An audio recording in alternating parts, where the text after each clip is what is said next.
In this video, I'm gonna show you how to fix add post to your story is missing in Instagram. So first thing, I will show you like what it looks like. Let's say I want to go to one of these posts and I want to click on this share button. If I click on it, I will see over here add to story. So like if this is what's missing, then here's how to fix it.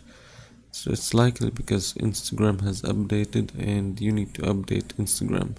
So leave Instagram, go to Play Store, search for Instagram, and make sure to update Instagram.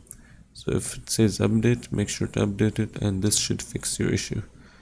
But if you're still having issues, then I recommend trying to update your phone.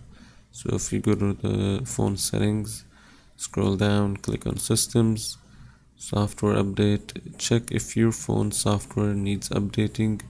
It could be because your phone's system is not compatible with the Instagram's newest version.